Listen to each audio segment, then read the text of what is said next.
help these slaves because he's heard of how they've been auctioned off to the highest bidder, like some type of property, and how they're not even allowed to walk on the streets without being stopped by police every second, and without having one of these passes that the Americans made, just so they can keep tabs on their slaves.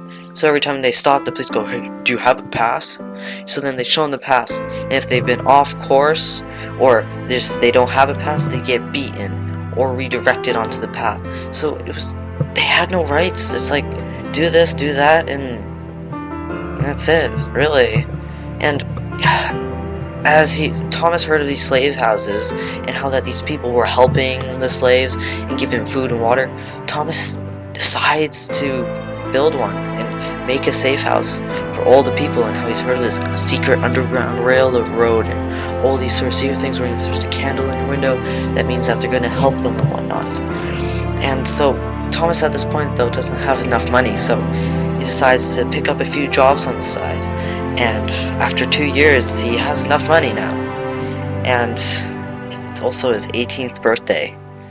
And on his 18th birthday he finally opens up the slave house, puts the little candle outside his window, and suddenly, and after a week, slaves start coming by his house, and after just a few years he slaves hundreds of slaves, saved them all, and he just led them up to Canada, and he's just like, here you go, here's where you go, this is where you take, get food, water, shelter. And it was Thomas, he felt like he did something good and great, something useful in society, something that the law shouldn't be about the slaves, that he felt was wrong.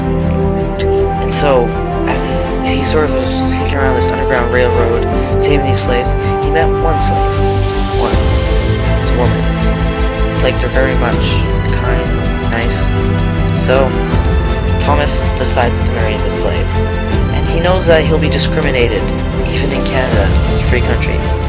The slaves still got discriminated because it was just more racist times back then. Europeans were thought as the top of the class. White, everyone could be white. So, as Thomas walks around Canada with his new wife and his new little son, they start getting harassed, teased, spat at, chucked food at. So, it's just being treated horribly, even though she was a free slave in Canada. And they lived a long, happy life together for years. Now, we move on to Regan's story. Regan leaves home and becomes a voyager. After a long time of traveling with his finally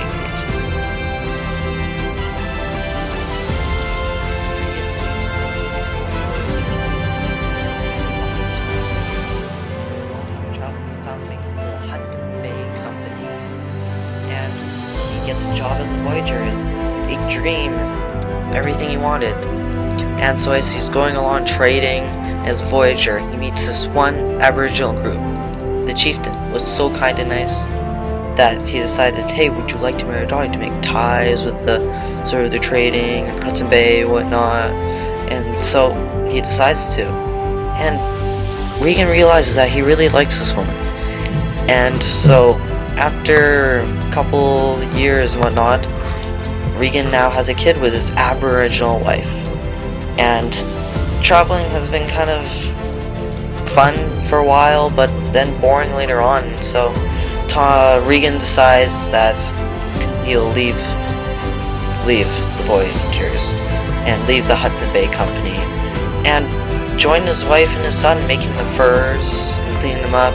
Well, his son goes out and hunts the animals to get the beaver fur, give it to his mom to clean it, and then sort of give it to the British and start making it mold into sort of these hats and sell it then. And as you think that they would sort of the Aboriginals who were sort of selling the fur, they had a lot of it and whatnot, like they do that and whatnot. And in Britain, they don't go out and hunt animals anymore. They thought themselves as more advanced, but they had a lot of metal. So that's what they would trade the Aboriginals, metal and guns and whatnot. Well, they trade them furs, and the Aboriginals felt like they were like, oh, they're gonna steal, oh my god, why are they so stupid, why are they giving us steel, we're just giving them fur, it's so easy. So, it was kind of like the money system back then.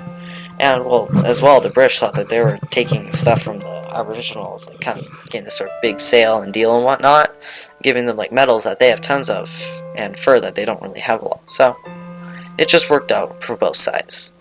So as Regan quits his job, goes with the family, makes traps and